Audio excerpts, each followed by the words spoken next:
Dog thrown from a car in a SoCal crash. Here's the ABC 7 report. Oh, gosh. Dash cam footage captures the moment two cars collide in Redondo Beach, and that sent a puppy flying through the air in the impact. This happened on the intersection of Pacific Coast Highway and Carnelian Street. We're waiting to learn more information on the condition of the dog and those traveling in the two vehicles. The intersection has a history of serious crashes, including at least one fatal crash. But boy, it's also a reminder to keep your animal secure. Yeah, you want. So it looks like the dog did run off. We'll see if we can get an update on the condition of the pooch. They're pretty resilient of that, but not something you see every day. Dog thrown from a car in a SoCal crash. Protestor hit while standing in front of a car. Here is the ABC 7 report. Hey! Hey!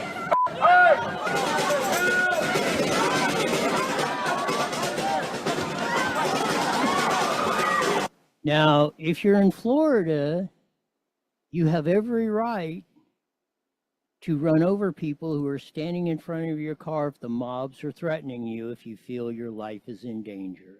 And plus, you have to be absolutely 1,000% stupid to be standing in front of a car thinking you, the human being, are going to stop it. If a broken leg is all that young lady suffers, she's very fortunate that that's the only injury, because she could have been deader than a doornail. Not good candidate for Darwin Award winner. Holy cow, will the madness ever stop?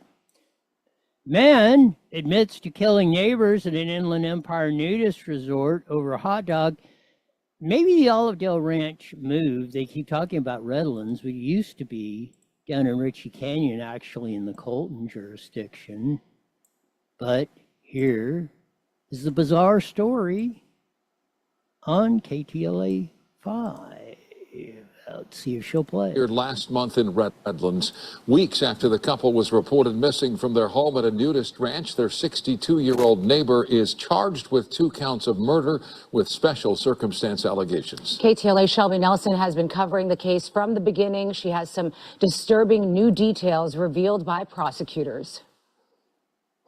That's right, and this is something we were expecting after Redlands police have been alluding to Sparks being the prime suspect in this case. It really speaks to the gravity of it all. The police chief even saying that she's never seen a case like this before. One day after Redlands police wrap up their days-long investigation. So, killing 2 people over a hot dog is what he allegedly is admitted to. Saying he snapped, well, that's maybe the understatement of the year. Be interesting to see how this story unfolds on that.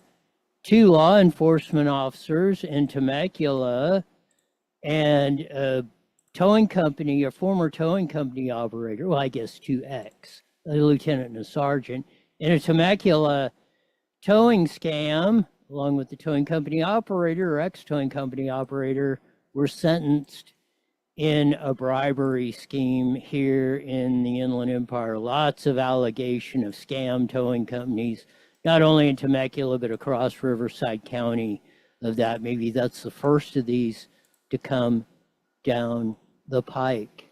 SCOTUS upholds Tennessee's ban on gender-affirming care for trans youth.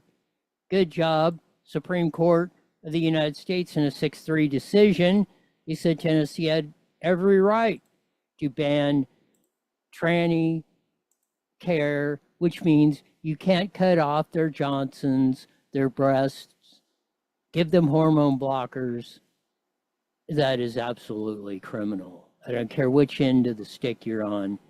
That is ridiculous. Police arrest a driver who plowed into a protester in Riverside, plus other arrests going on. Let's see if we can get the KABC 7 report. 58-year-old Russell Prentice for allegedly hitting a woman with his SUV during the No Kings Day protest. It happened on Saturday along University Avenue in Riverside. Police say Prentice drove towards a crowd and then struck who loved ones did identify as 21-year-old Alex Carrasco. She was taken in critical but stable condition to the hospital. Prentice was found and arrested yesterday and booked for assault with a deadly weapon and hit and run. 39-year-old Candace Wenzel was also arrested as an accessory after the fact, accused of taking the suspect's vehicle and destroying. So, arrests made in that. They were up in the upper desert. The two arrestees will follow up on the condition of the protesters. It's absolutely stunning sometimes of what we see out there. Bill Asaley, U.S. Attorney for California, Nathan Hochman, DA of Los Angeles County, the California Highway Patrol, all were updating charges on those who were arrested in the protests in downtown Los Angeles. Susan Shelley, much more coming on the protesters and a lot of other good stuff coming up here in the next hour or so.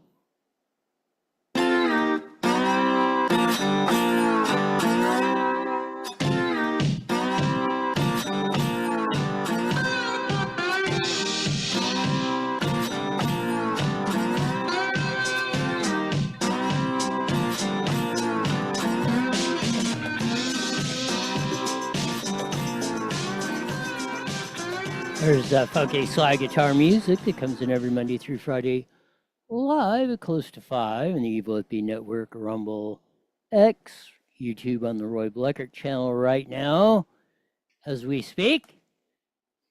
Lots of good stuff coming on. We had a power failure inside the office. I think I got it nailed down. I got everything back except one spot, but we were able to work around that.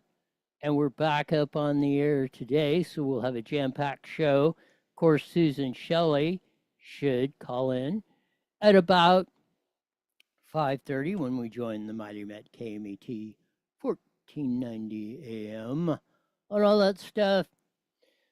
The ding-a-ling protester who stands in front of the car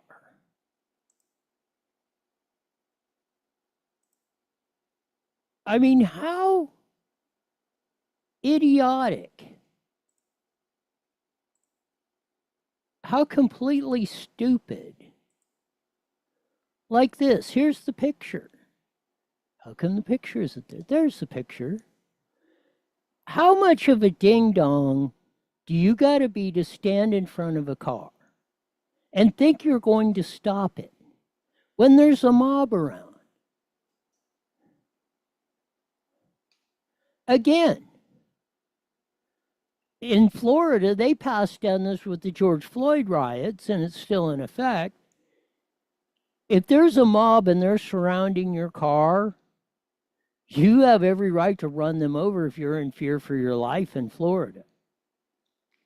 What, do you have to wait till 27 of them are converging on you?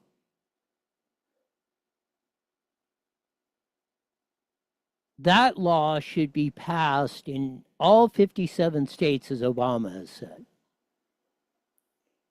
If they're going to protest, if they're going to try to stand in front of your car, if they're going to stand in front of law enforcement's buses or whatever and try to block them, then you, the protester, the idiot standing in front of these vehicles, just signed away your right to live on the top side of the grass. Now, this young lady is probably unfortunate. She probably just will suffer a broken leg because she kind of got pitched off to the side, and one of the tires on the passenger side appeared to run over her leg. And she's very fortunate that's the only injury she suffered.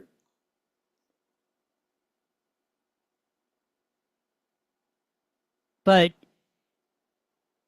you have a right to protect yourself if somebody is threatening you with physical harm enough possibly to cause personal injury or death. When you see a bunch of people trying to swarm and stand in front of your car, making threats and all that, the law should be Katie bar the door. You have every right to run them over. That's my personal opinion. It's the way the law should be. Should be just like Florida, like Ron DeSantis and the crew put in down there. Then you watch notice how you didn't see any of this crap down in Florida. No immigration protests down there, not like this. Yeah, you might have a few, if you want to stand in the street corner and wave your signs or whatever, that's fine. I get free political speech. But you have no right to threaten. You don't have a right to block public roadways. I was going to say road rage. Not true. Roadways, sidewalks, public lands where other people have access to them. So if you're going to be on the sidewalk, there should be a clear path for people to use the sidewalk to walk on what it was designed and what we, the people, paid for it to be used for. Just like the vagrants shouldn't be allowed to put tents on there, claim that as their home or whatever. They're sidewalks. They're roads. They're made for people to transport themselves via automobile or feet or whatever, to get from their homes to their businesses, to go to Disneyland, to go to Paris Auto Speedway or wherever.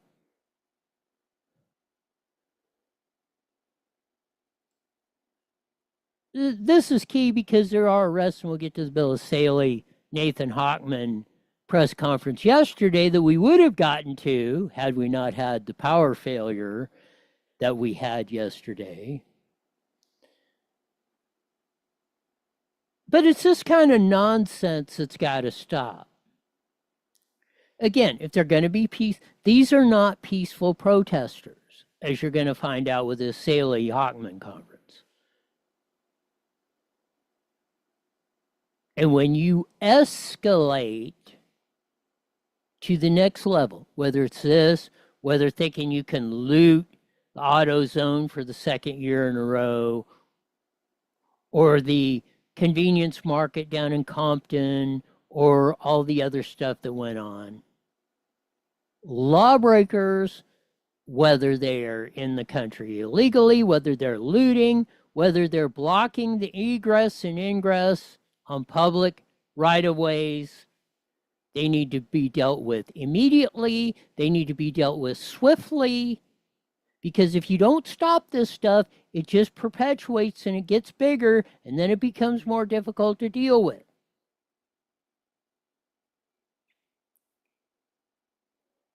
So let's get our ish together and get rid of some of this stupidity that we've had for far too long.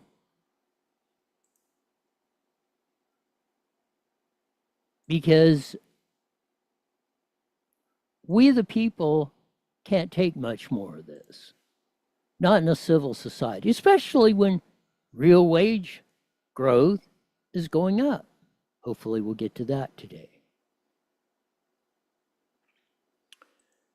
But as I said, the aforementioned Bill of Saley, Nathan Hochman press conference, where they announced federal and local charges along with CHP and I think LAPD, they announced federal, state, and local charges on protesters who are protesting illegally.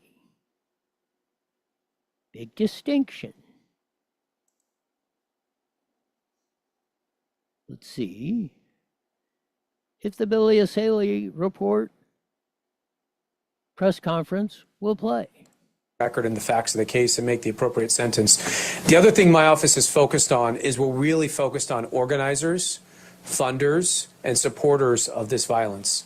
I'm not going to get into details on that yet, but one of the people we highlighted today was a guy who was handing out masks, face shields to rioters. And we are looking into who he was involved in doing that with and who paid for that. So we are. Now that's key. Not only the dude who's handing out masks and or whatever, who's funding it? As Nathan Hogman pointed out, the firecrackers, what, not M80s, M1000s. M1000s, M180 will blow your hand off. I mean, it could possibly kill you. M1000s are lethal. Whether they're hurling them at police, whether they're hurling them at you driving down the road because you might have a Trump bumper sticker on, or whatever. Again, those charges should be assault, anybody that was there, especially peace officers. I would charge them with attempted murder.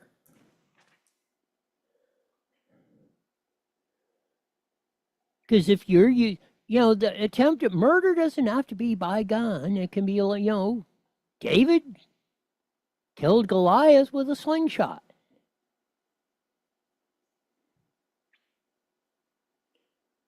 More from a Saley. Are very focused on looking at organizers and funders of these activities. And I'll tell you, a lot of the people we're arresting, they're not necessarily from this area. So what was that? What was that? People they're arresting were not necessarily from the Los Angeles area or Southern California area. That means they were, the rent-a-mob was bussed in, like you did at the CARB hearings or the South Coast Air Quality, maybe not as much. What, you bust them in? 2 or 3 buses, must have been 150 people down there at the CARB meeting that's going to jack the gas prices up 65 cents here in about a couple weeks here in CA. You're rolling in the rent-a-mob.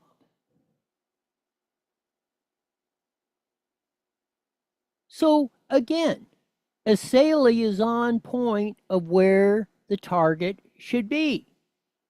Hit him. Find out who's, follow the money. That's all you got to do. Where did they, like with the George Floyd deal, who was dropping off the pallets of cinder blocks and bricks? And a lot of other things. We've never really got an answer to that. What's that been, 2 years? More from a Saley. there's a bigger story here, and I think that will come out over time. And I will just briefly, in the last press conference when we announced charges against 8 individuals, one of them was a third striker. And the violent crime he's been alleged would be a third strike, which is why he was looking at 25 years to life as a maximum sentence. So yes, we do take those into account up front in deciding whether or not there are certain enhancements to bring on the state side. And Mr. Saley's right, certainly at sentencing, someone with a long criminal history will most likely be treated differently by a court than someone with no criminal history. You've gotten into something, Mr. Saley mentioned it. He doesn't want to get too much into the idea of the investigation of funders. There are some 30 or 40 different organizations that claim they're in, quote, solidarity with the protests. Are you looking to see if these people are providing the people who are arrested or others with funding to actually promote these protests or actually commit these? One, and we're going to get more into the where's the money coming from, but Nathan Hogman points out the good points of this and the most of 98.7% of this 3 strikes law was good. Of course, there was a couple errors on that. Nothing's perfect. We tried fixing them 5 or 6 years ago, and everybody was, or the majority were, We finally did with Prop 36. We finally started reversing the damage that was done by Jerry Brown, Gavin Newsom, Kamala Harris, Rob Bonner, and crew with 47, 57, and 109. But again, 3 strikes had crime down precipitously, which means a lot, in California. Now it's been out of control. Now we're starting to rein it back in more on who's funding all this, all these protests and riots and things like that. These criminal acts. We're talking agencies and the people who they are, NGOs. We're looking at dozens of agencies and NGOs, and not agencies, we're looking at dozens of organizations and NGOs. The IRS is taking the lead on that, and we are absolutely doing that. So this is very, extremely off the charts encouraging. Bill Asaley, U.S. Attorney for most of California, at least central to Southern California, is looking into the organizations and non-government organizations or private or public or whatever or government or whomever is funding all this, all these protesters, or a lot of them. Because if they're coming from out of the area, that's not organic. It's not your neighbor necessarily down the street who's out there protesting, or is getting convinced to go out there under false pretenses, is how this is happening. More for Mr. Asaley. What do you get them for? What's the IRS involvement on that? The IRS. And of course, we got to get, I don't know why. This is a press conference, an official deal. Why they got to run idiotic ads in this stuff? Specialize in tracing the money and finding out where it's coming from and where it's going. So the IRS, this is what they do, and this is what they are doing. And like I said, that's a long-term investigation, but we're looking at a lot of organizations and NGOs. So, Mr. Asaley, with that ass-eating grin he has on his face, said, yes, we rolled in the Internal Revenue Service to track where the money is going, or if it's going, from you and me, Joe and Jane taxpayer. The federal, state, local governments points a gun at us, says you will pay your taxes or go to jail. We pay them. And then where does this money go? If it's going to fund these protesters or these organizations, Rainbow Pride comes to mind, I don't know why. True Evolution. Why does those names pop in my head? Those are local.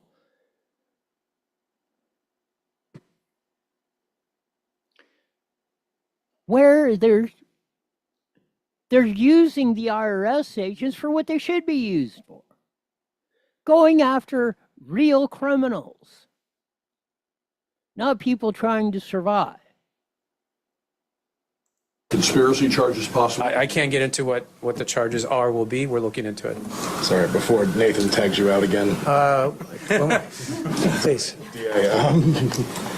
Sorry again, Mr. Asaley's question's for you. Can you explain a little more clearly the criminal I get I'm not trying to dismiss the context you put in with Oriana about what you found in his house, but the idea that giving away defensive materials is a crime is a little confusing to me, because I think you had said earlier the only people out there wearing masks or protective equipment would be involved in violent agitation. That's not entirely true. Like, members of the media wear gas masks covering these events. I tend to wear a gas mask covering these events. I don't like to breathe in tear gas at work if I can avoid it. So can you just explain a little more clearly why providing defensive equipment is... You have to look at... Before Bill Asaley answers that, you can tell this is most likely another paid agitator marketing as a press. Passing out gas masks. Well, if you're having a peaceful protest and you're abiding by all the laws, the cops are not going to be tear gassing you. If your crew is out there, or the people you're associated with are lawfully protesting, keeping the right-of-ways open, have a permit where they need to, no problem. The cops are going to back off and say, hey, have a great day. How could you, why would you go after that? This is intent. This shows intent.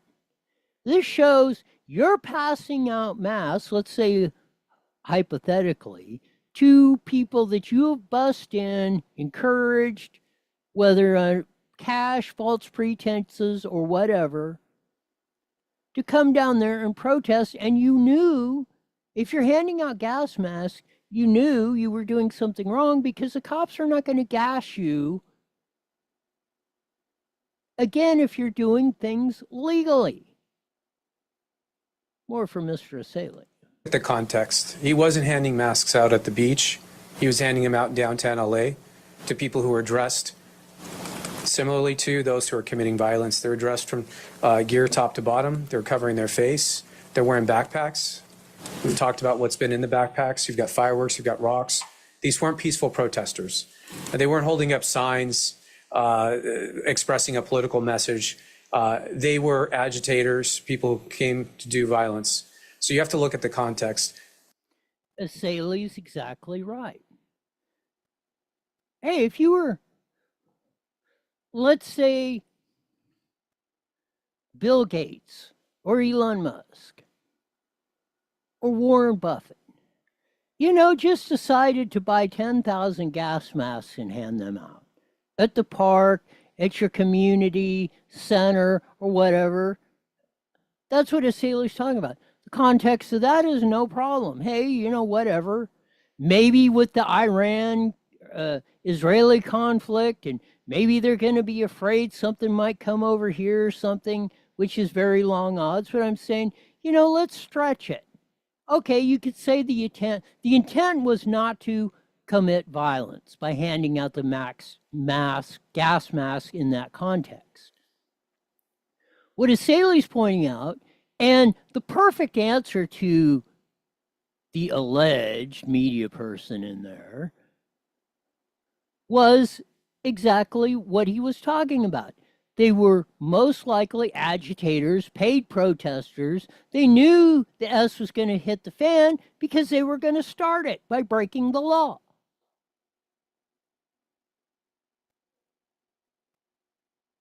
So this is what we, the people, voted for.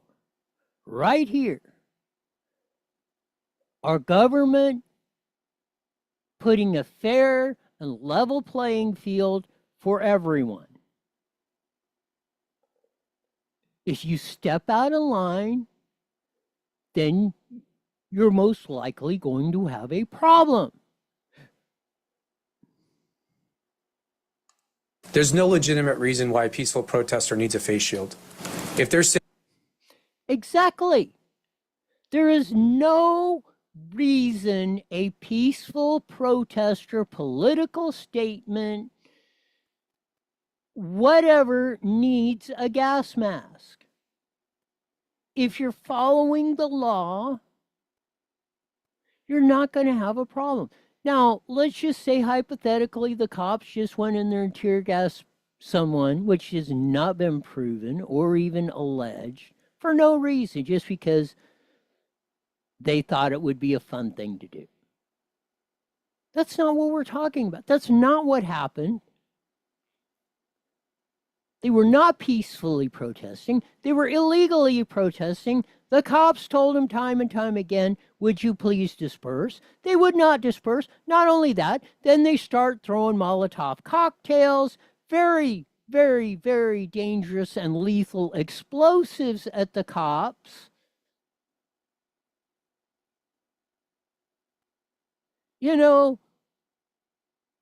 That tends to piss them off. And not only that, you are breaking the law. And like I said, you're doing that. Molotov cocktails, very dangerous, high-powered explosives. I say attempted murder charges should be filed, or accessory if you were handing things out, or preparing or providing any of these materials to carry out these deeds. Saying it's to defend them from the police. The police don't attack protesters. They declare an unlawful assembly. They ask you to leave multiple times, and then they'll start deploying less lethal ammunition, projectiles, gas.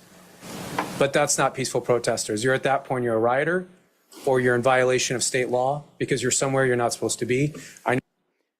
There you go. When you're asked to follow the law by police officers, deputy sheriffs, ICE agents, FBI, or any sworn peace officer, U.S. Marshal, and you don't do that, you are violating the law. Whether it's federal law, state law, local law, combination of them all, probably mostly, you are violating multiple laws and you are causing a disruption of the quality of life. You are hindering, you are inciting riots, you are threatening or committing crimes that make us less safe, that affect public safety. That's why you're getting arrested and charged by the U.S. Attorney, by the L.A. County DA, by the Highway Patrol in L.A. City. Where's Rob Bonta, the California Attorney General down there, or his representative, saying, hey, we're filing state charges on these protesters? Not a peep. I know why the media does it, because you're covering the riots, so I understand why a media person would need that. But people on the street don't need a face shield. We'll take a couple more questions. That's exactly right. People on the street do not need a face shield. Not in Los Angeles, not last week, not a year ago, not even during the COVID con, which we all got talked into on this stuff. Question for Mr. Hoffman. Yes. On June 9th at 11 p.m. in Little Tokyo, there was a man behind a metal dumpster and a canopy that was set on fire using a mortar launcher to fire at the police line. How do you plan on charging that type of crime? So we would wait to the extent that that crime, the report of that crime and the evidence behind it is presented to a district attorney's office. We evaluate everything. We evaluate the quality of the evidence, whether or not there's footage for it, video footage. We'll look to see if there's any of that. We'll look at any witness statements that are provided. I have it available to you, and I've given it to Chief McDonald. Then Chief McDonald at some point will have one of his detectives present a report to the district attorney's office. At that point, we do the evaluation we do in every case, and we measure the type of evidence. Can we get beyond a reasonable doubt to prove the crimes committed, who committed the crimes, and then what exact crimes we. So for all you that scream due process and all this other noise, Nathan Hochman, the DA, just said, oh, you know, Miss Reporter Ed or whoever sent a video of somebody rolling a rocket launcher, which is very serious. You know, Nathan Hochman didn't send out the crews over there and just, you know, AK-47 the dude down. No, we have a process. It's being followed. Investigations are done, whether it be by FBI, local police, local sheriff's department, ICE, Homeland Security, IRS, whomever, U.S. Marshal, California Highway Patrol. That evidence is presented to guys, district attorneys like Nathan Hochman, Jason Anderson of Purdue, Mike Hestron of Riverside, Bill Asaley, U.S. Attorney, Rob Bonta, who has been totally silent on this. So everyone that screams due process and discrimination and racism,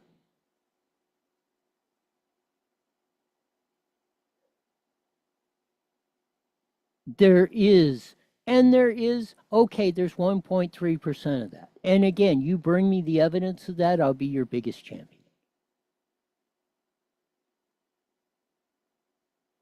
Believe me, Nathan Hochman is a never, even though he's a Republican, he's a never Trumper. I don't even think he didn't vote. I don't even think he voted for Trump in 2024. So you can say he's not part of the vast right-wing conspiracy. He's not a political kin of Hillbilly Roy and the crew. He's about as milquetoast establishment as you can get.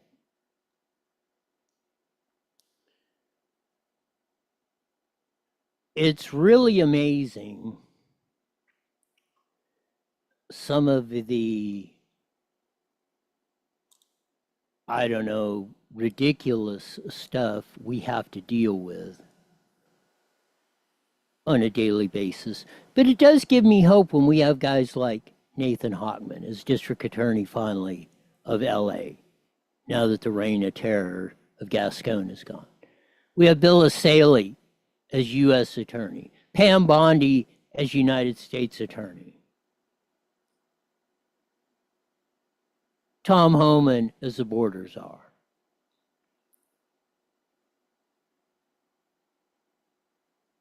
There's practically no evidence, any of the stuff that's going on. In fact, exactly the opposite.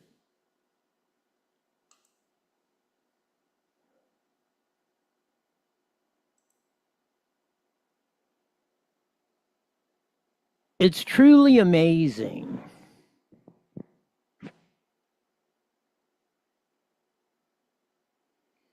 Like I said, where's Rob Bonner, the state attorney general? How about Gavin Newsom? Oh, now after 2 failed podcasts, now we'll have a deal on that. Now he's going to start a Substack. Talk about people who are trying to stay relevant. Hey, we'll have more on that later on in the week. I want to get to this chart.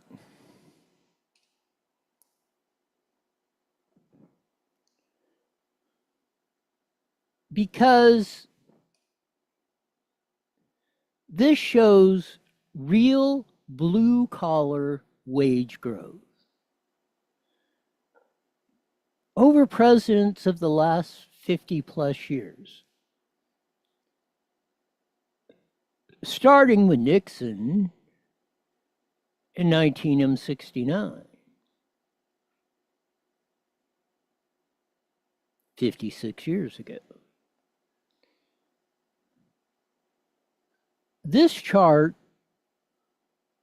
and I was even a little surprised at this one. Blue collar real wage growth. Well, you see the IE Newswire deals got it, but that's Nixon there. 56 years ago during his presidency, we had 0.8% real wage growth. That's very important.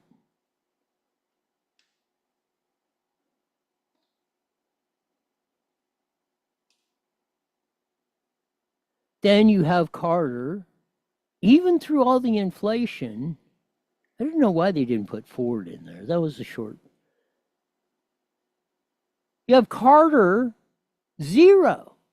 Well, it didn't go up, didn't go down, which was kind of surprising over the inflation 21% interest rate. We maintained a 0 under the 4 years of Carter, even though those very tumultuous times. Reagan was actually 0.9 down. Poppy Bush, the worst of them all, almost 4% in 4 years, almost 1% a year. Clinton, even though he balanced the budget, 0.6% down, so would W. Bush. Obama, 0.3% down. Trump, 1.0, 16 or 17 to 21, 1.3%. Highest blue collar wage growth in 50 years.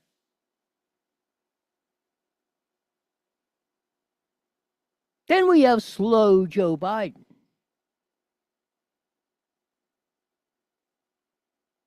Wiped out all those gains of the Trump era plus. You see the 1.7% drop. So all the good that Trump did for the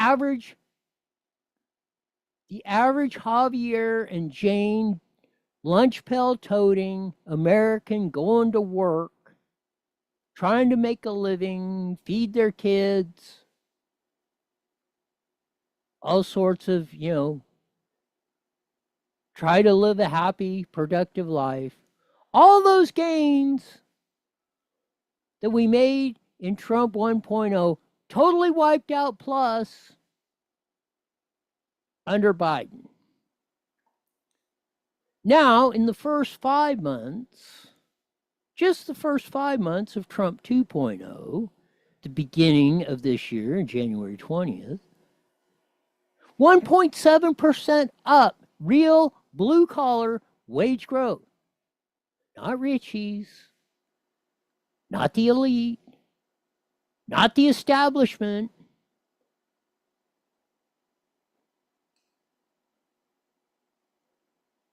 Blue-collar workers. Blue-collar workers in 4.5 years have gained 3% under Trump 1.0 in the first 5 months of the second Trump administration. Unprecedented gains. As big as the wipeout that Poppy Bush had from 89 to 93, the 3% negative.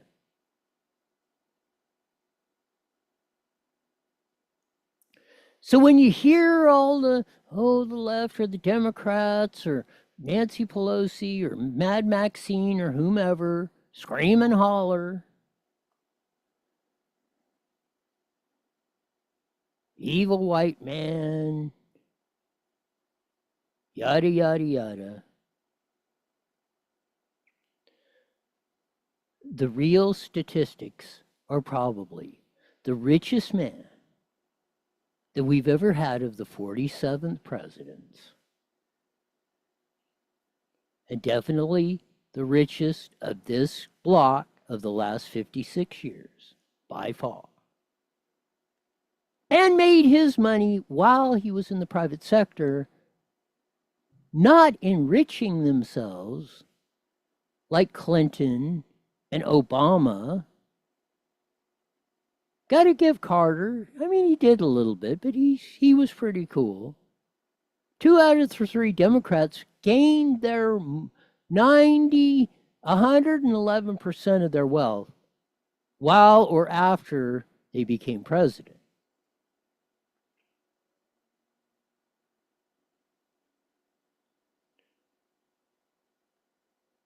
The guy who came in with the most money has been the champion of the blue-collar worker.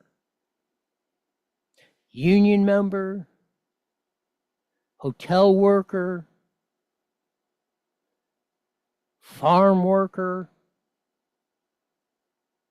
manufacturing, auto worker, electrician,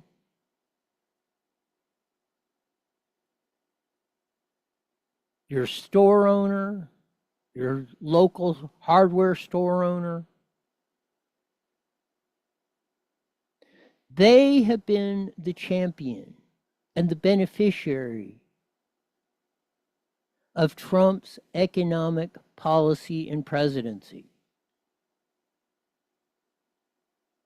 Like I said, it was a monolithic presidency.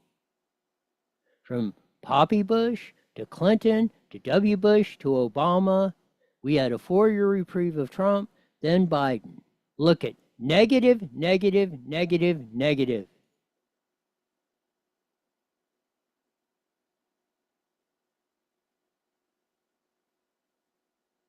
And I will explain to you most of the negative in the Reagan came after the 86 Amnesty Act. And that's why you really see the proliferation of it in George W. Bush. And that's why you saw the proliferation of this, the what, 10, 20, 30 million Biden illegally let into this country. And now you're seeing the evidence of this. You're seeing the evidence now, Trump 1.0, seeing the evidence of the deporter-in-chief of Barack Obama, who of the Democrats, besides Carter, well as number 2, deported more than anyone. Look at very little destruction, even with all the economic disasters he was in charge of and put into place, like nationalizing the banks, health care for all, making it more expensive and less accessible to everyone.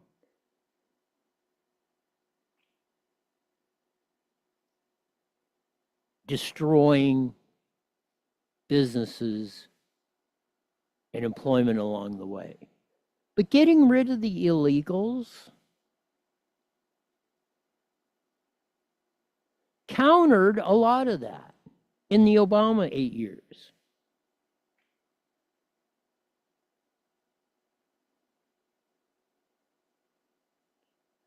As you can see, the guy that let in the most, Joe Biden,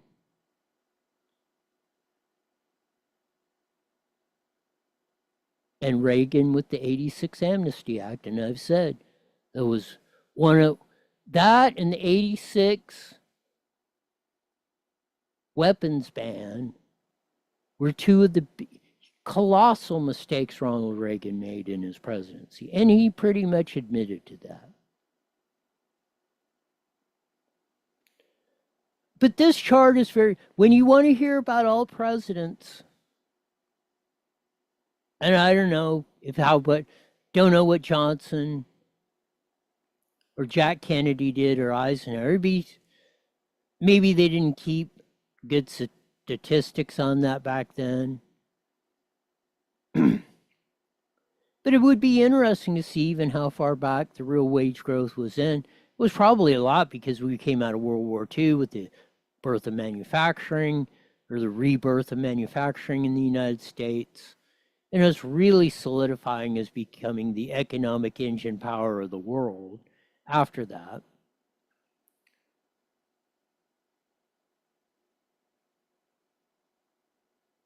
But it will be very interesting to see how all this is going to shake out.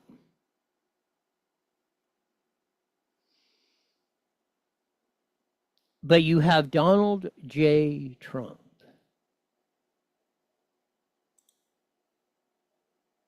to thank for bringing back real wage growth and prosperity to the average American. That's got to hurt the head of tens of thousands of people. Some more good news that came out.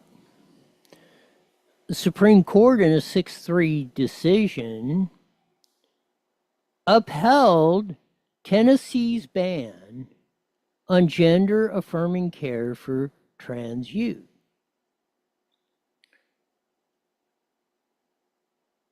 Which means Tennessee came out and said, we are not, under any circumstances, going to allow minors to have their minor boys, males, to have their Johnsons cut off, minor females to have their breasts cut off, or to be put on hormone blockers or treatments of that. Ain't gonna happen in Tennessee. Well, the Tutti Frutti sued. They did win in some of the lower courts, but of course, in the end, there's only one court that matters, and the final court and that's the Supreme Court of the United States. There's no appeals after that. So that was a big blow to those who are trying to groom our kids, trying to, in my opinion, mutilate them.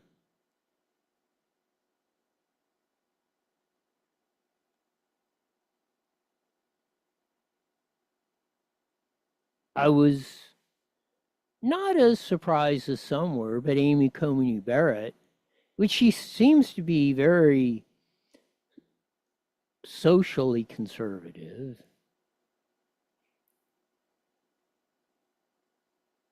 was the one that really, really, really wanted to champion this opinion. It wasn't that black man, Clarence Thomas,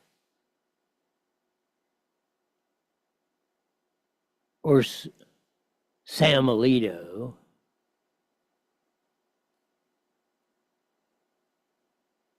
But it was a pleasant surprise that we got a 6-3 ruling on that. And once the Supreme Court speaks, then it becomes precedent around all 57 states, as Obama has said.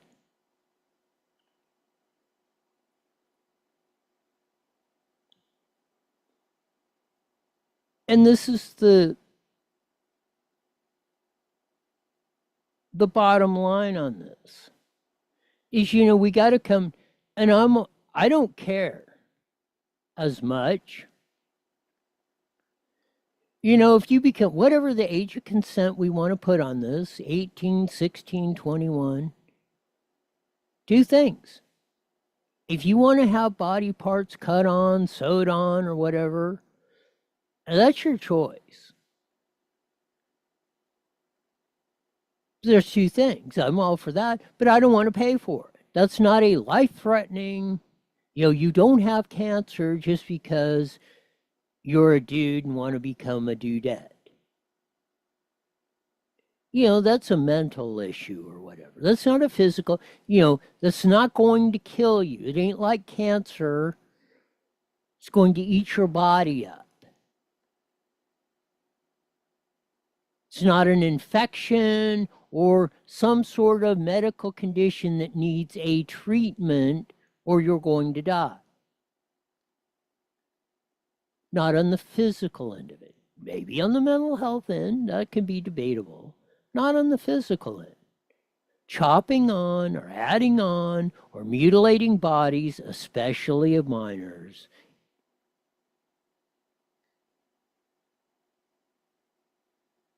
is going to be one of the most heinous things that will probably be recorded on history in these times. Roberts was another one. He wrote the majority opinion on this. And again, even though Roberts and Coney Barrett and sometimes Gorsuch are flopping on some of the other things like firearms and things like that, those three seem to be fairly socially conservative on that. So, my opinion, fantastic ruling from the United States Supreme Court. And hopefully we'll see more, as they say, cooperation in the future on these things, because we duly noted and need to pick up some of this stuff. and get the United States back, as they say, on the right track. Yeah, well, let's see if we'll hit a few locale stories.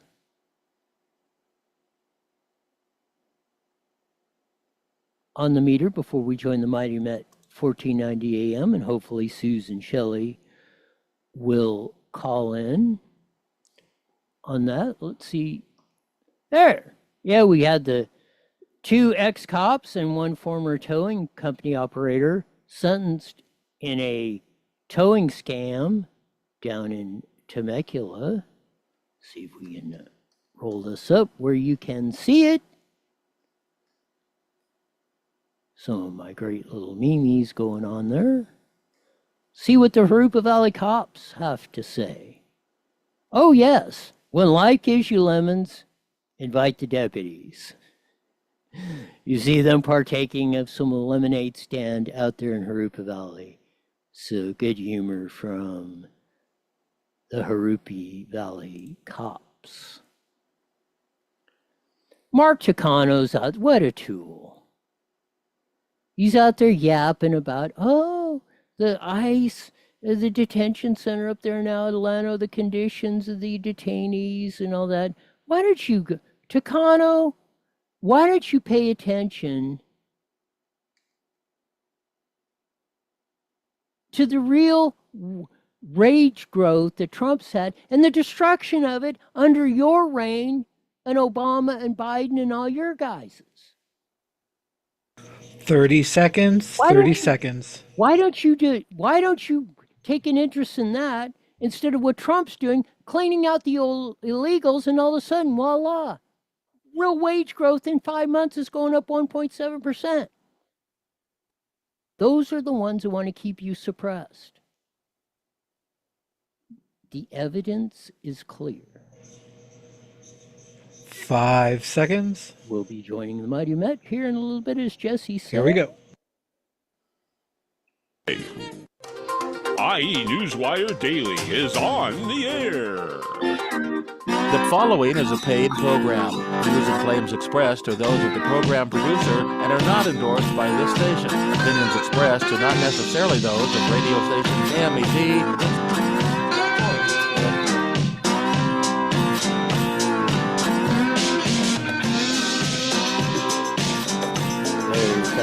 Slide guitar music that comes out every Monday through Friday, live at 5:30 on the Mighty Met 1490 AM, broadcasting all over the Inland Empire and the former Today and Band.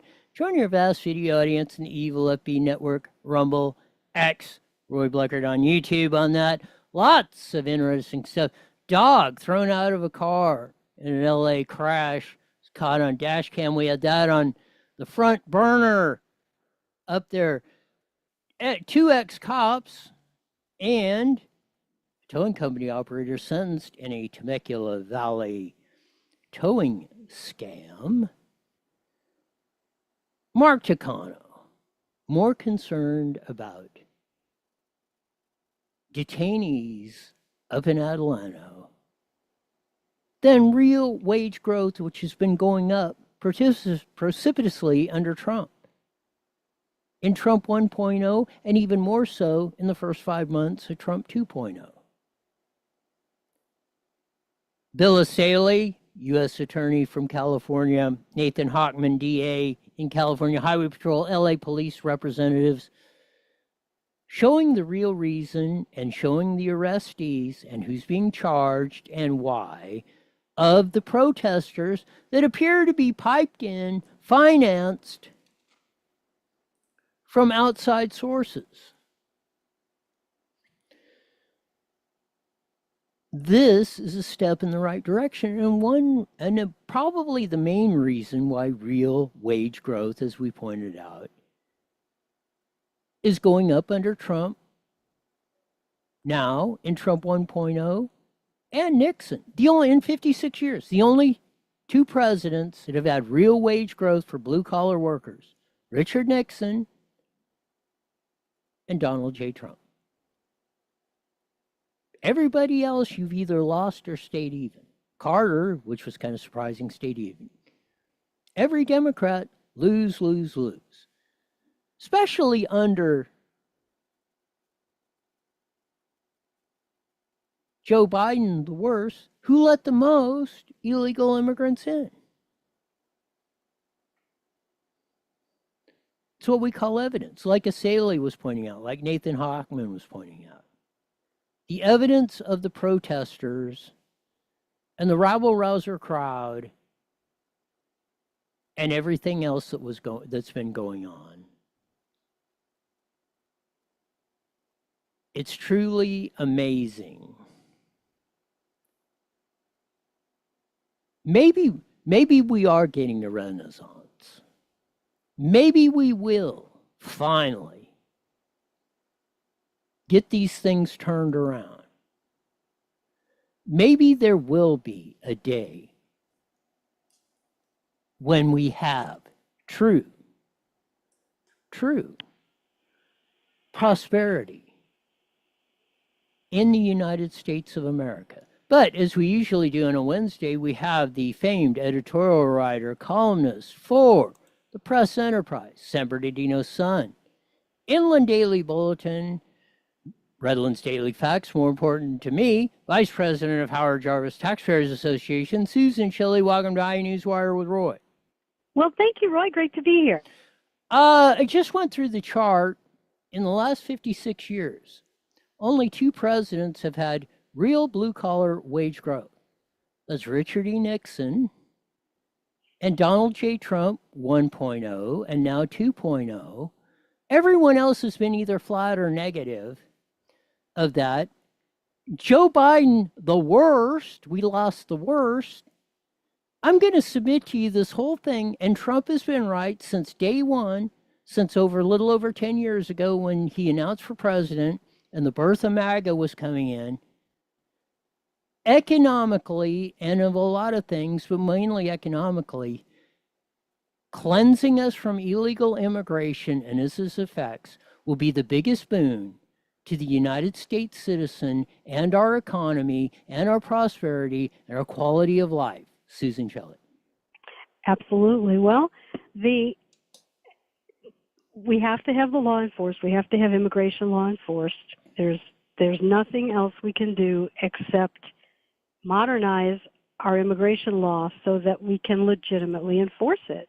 People want to come in legally, and they should, but we can't have a double system where low-wage illegal immigrants come in from the southern border and they can do whatever they want, and people who want to come in legally with skills cannot come in because we have this endless process. So this is just not practical. It's been unsustainable all along, and President Donald Trump is really the only one, I think, who has fully reckoned with the need to fix it. It's 100% the reason why this is coming in. And we're first going to deal with a couple things. Your column in the New York Post about why the LA riots reveal decades of California's political decay. And the second thing is the press conference with LA DA Nathan Hochman and Bill Asaley explaining the reason why this is coming in with the paid protesters and everything. And the economic parts and all the stuff that's coming out with the blue-collar wage growth and everything, it's all, even after, in only 5 months, it's all starting to really solidify and come together. And I think this is why the popularity of Trump is rising. It's why the MAGA movement is rising. And maybe we finally got a chance to straighten this all out, Susan Shelley. It looks that way. The wages went up, blue-collar wages went up during Trump's first administration, so he knows what he's doing. And he really campaigned to bring back the middle of the country, both the physical middle of the country, the industrial rust belt, and also the economic middle of the country, because it's been hollowed out by these policies. And enriching policies that enrich the people who move money around and enrich the people to an extent who are living on public assistance and drain the taxpayers in the middle is what we've been doing. And then they've been lying to people, particularly the younger generation, just lying to people by saying all you have to do is go get 3 college degrees and you'll be set for life, and here's a bunch of debt to help you. What an absolute betrayal. No wonder they're angry and turning socialist. This is the wrong thing to tell people. The better thing to tell people is let's look at what careers there are. And while you're in high school, 16, 17, 18 years old, let's figure out which one you like and which one you want to go for and what's the path to that. And maybe it's not a 4-year degree in gender studies that everybody should have, or even something that is useful in some professions but not useful in others. We should be guiding people to do what they choose to do to meet their own goals, and not to hide the fact that our trade policies have hollowed out the economy for middle class people. Yeah. Did I lose you? Are you there? Yeah, there you go. I got you back. Oh, okay. Sorry. Where'd you lose me? Well, just about 10 seconds ago, so go ahead. Oh. Well, I was just saying that we should have a policy in this country of encouraging people to get the education that they want for the career they choose without pushing people into debt for 4-year degrees that are useless in many professions, just to hide the fact that we've hollowed out all of the jobs for those kids through our trade policy. That's what's been going on since Bill Clinton was president. We've been lying to kids and saying all you have to do is get a bunch of degrees and you're good. It hasn't been true. We've been hollowing out the job.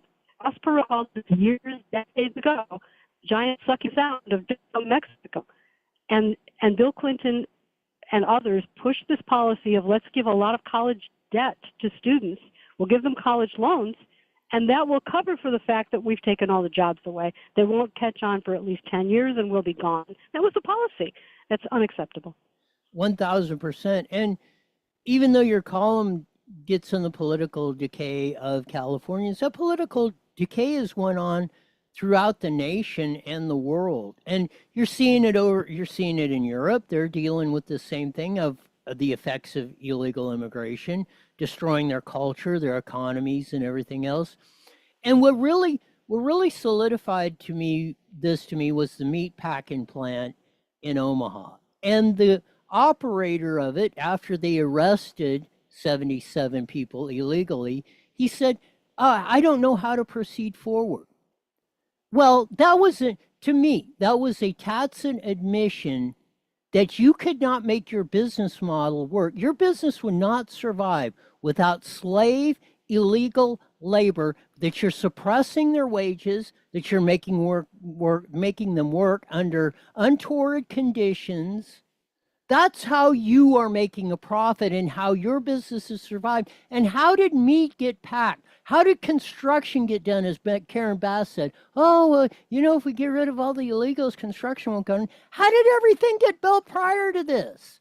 I mean, their arguments are insane, Susan. Their arguments are insane, and I think their arguments are a cover for what their real argument is. And their real argument, in my opinion, is that they want to take back the House of Representatives and the California congressional districts that were very close in 2024 may turn on the Latino vote, moving a couple of points toward Donald Trump or a couple of points away from Donald Trump.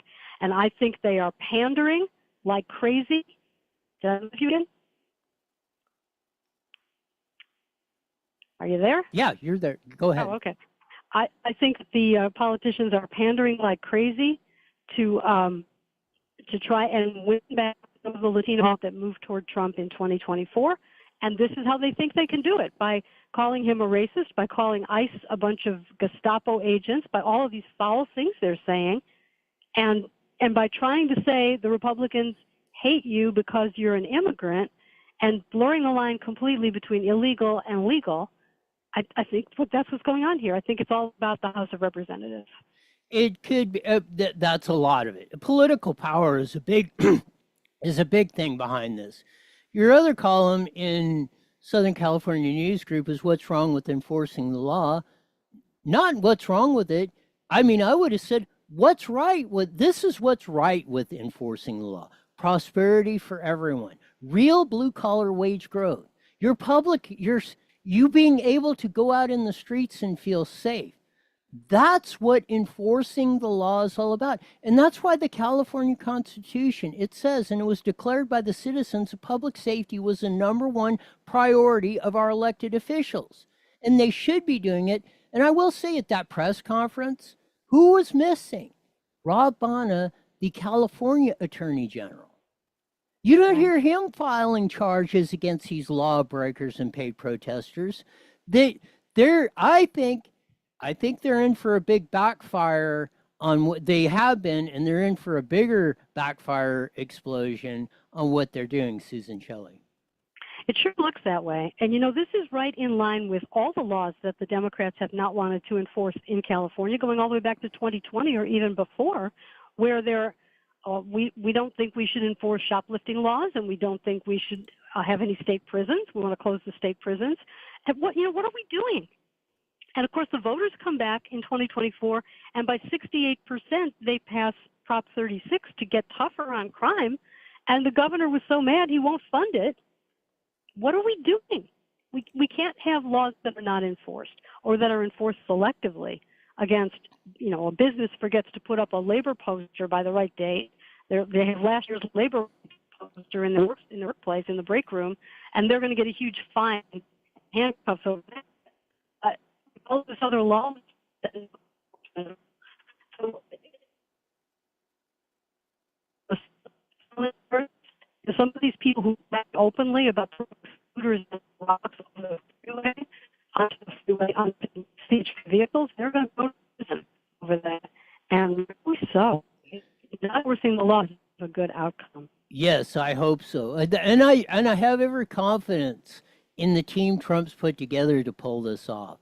It's been amazing. I didn't figure they were going to be as prepared, hit the ground running, and have the other side scrambling so much. You have Gavin Newsom over there, 2 failed podcasts. Now he's trying to come out with a Substack deal.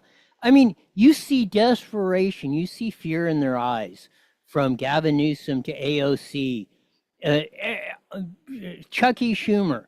They don't know.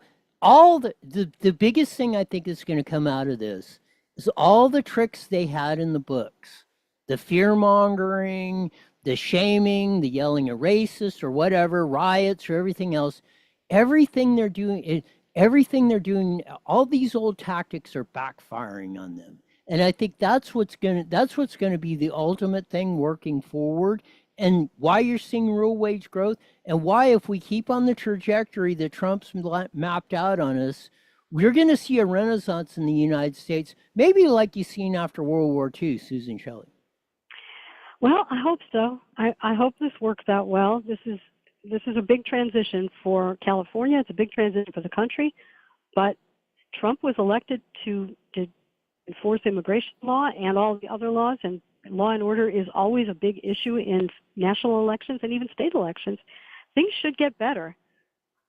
There's a lot going on. There's a lot going on overseas. There's a lot going on in the economy. We're gonna see. They have to do the tax bill, the big beautiful bill that has to pass the Senate. And then they have to do the real budget. And there's a lot of hard work ahead.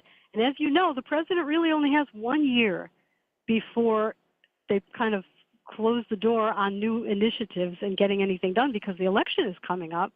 So this is June. He's really got until the Christmas break, and then I don't think you get much done next year. Maybe he can, but most presidents can't, because the election comes in and everybody loses their nerve. So this is it. We're in a very exciting movie chase scene right now.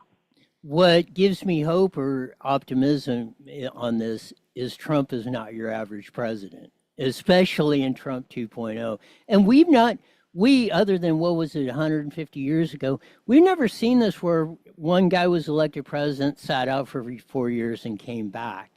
And I've said it many times, maybe we had to endure that 4 years of Joe Biden to get us focused, get us back on track, show us we didn't appreciate Trump as much, or the whole country didn't, in the first 4 years. But I think the advantage and the way you're seeing all of the things and the team Trump's put together and the policies and the effect, I don't think you'd have seen this dramatically as if Trump was reelected in 2020, as you're seeing today, Susan Shelley. You could be right about that. It might be that many of these things would never have taken place if the country hadn't seen how bad it could get. I don't think there were poll numbers on deporting illegal immigrants in 2016 or 2020 like there are now after the Biden administration opened the border and denied they were doing it, and we're watching it on the news. We're watching all of these military-age males come in, no kids, no wives, they're all just coming in. What's that about? And it's millions of people over 3.5 years. If that hadn't happened, I don't think the current immigration policy would have been popular enough to take place. So that alone is a big change. 1,000%. The big changes are coming, even more. And I'm even more optimistic, even after they deal with the budget and all that stuff later on this year of that. I think if anybody can capture the lightning in a bottle and move it forward, like you say, in the second year on top of that, it's going to be Trump in 2.0. Like I say, everything has been much different, at least from my perspective, at least on a national and California. You haven't seen a change in California. Gavin Newsom down in the 40s on his approval rating, when hardly, except for the French Laundry days, he was never under 60%. I mean, he had a vast majority of the people mainly thinking it was a messiah. Now the vast majority of the people are saying, can we get rid of, can November of 26 come fast enough and we can get rid of this clown, Susan Shelley? Well, I'm sure he'll turn that around with his Substack newsletter. I mean, if two podcasts didn't do it, this must be it. This must be the key to it. You know, he's a terrible governor. He's probably the worst governor we've ever had. California is a magnificent state, and I think everybody knows it can turn around. Otherwise, you would be able to buy a house anywhere in California for $4.95 because no one would want to be here. But the prices have not dropped because everybody knows, hang in there, this can change. This can change with new leadership. And so I urge everybody to cancel the U-Hauls. In every speech I make, I say, cancel the U-Hauls. This can be fixed. Stick around and join the Howard Jarvis Taxpayers Association and get your friends registered to vote and drive them to the polls or help them with their mail ballot. We can turn this around if we pay attention and we don't give up, because it doesn't have to be like, it's not like this in other states, and it doesn't have to be like this in California. Speaking of that, tell us again, we got about a minute left, tell us again why everyone should join Howard Jarvis Taxpayers Association. Go.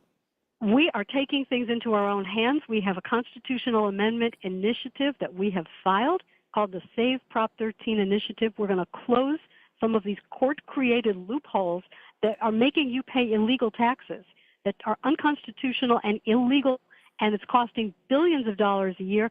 We are closing the loopholes. We are fixing the problem. SaveProp13.com is where you can sign up to get the petition as soon as it's ready. Almost, not quite.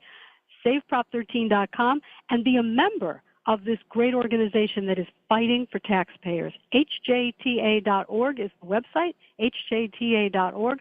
Be a member and strengthen your voice in Sacramento. Strengthen the voice of taxpayers in California. Thanks for being on, Susan. We'll do it again next week.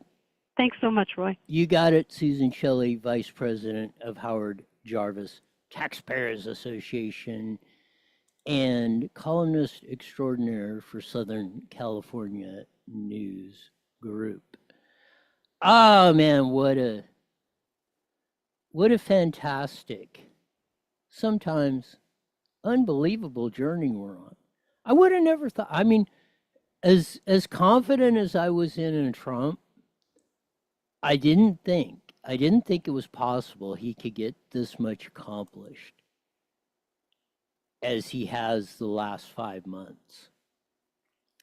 And this foreign policy thing, over there with Iran, he's saying, hey, dudes, I gave you a chance to come to the table and put an end to this. You didn't want to do it, so guess what's going to happen next? They're talking about hitting that bunker buster of blowing all their nuclear stuff and underground stuff around.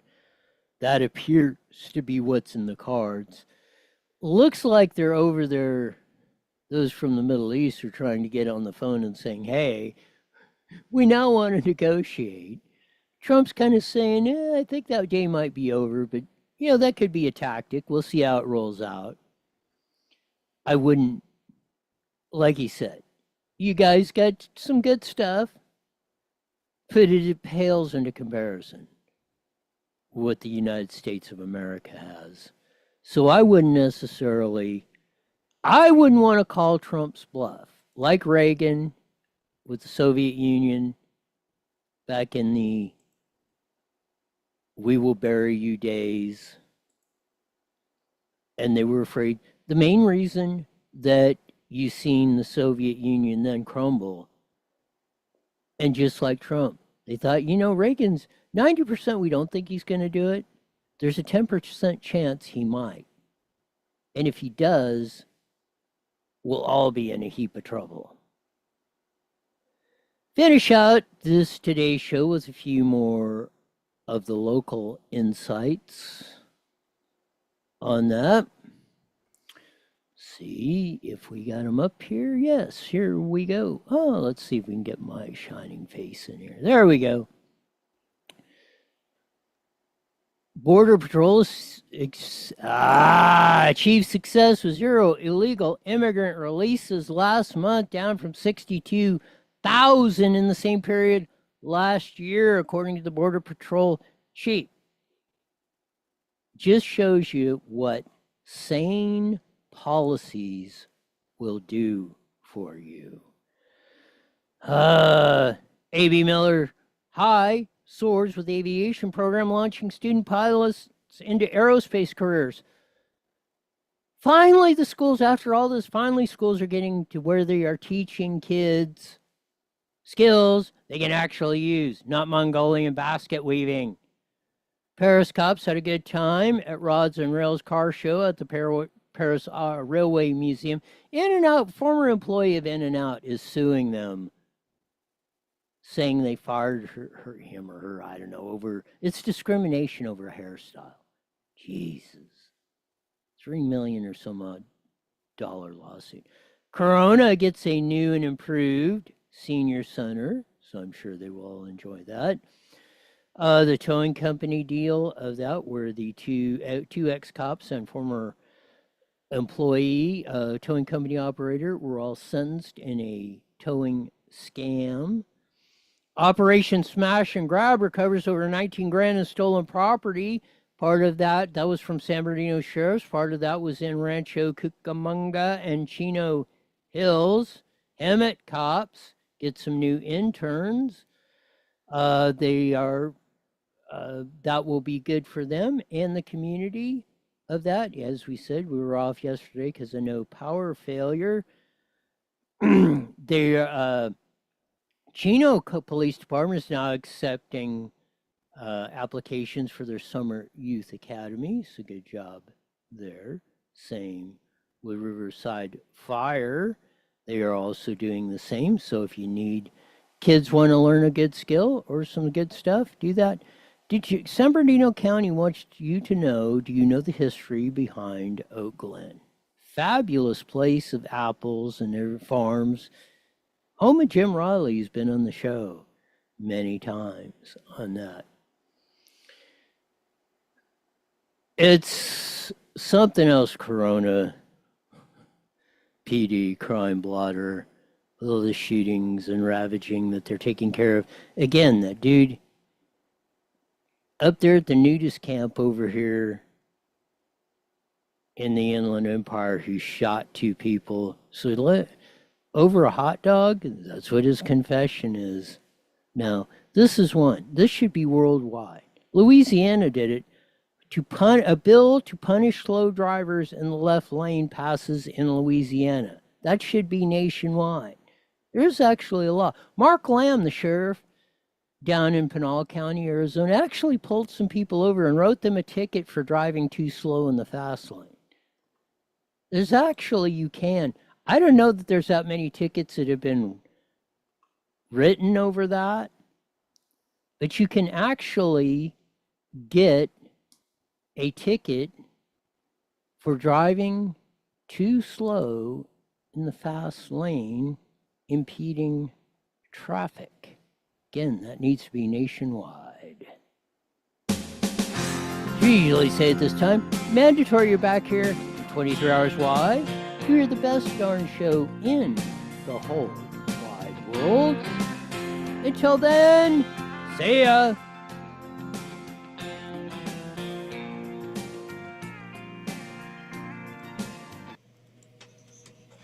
All right. We'll talk to you tomorrow. Okie doke.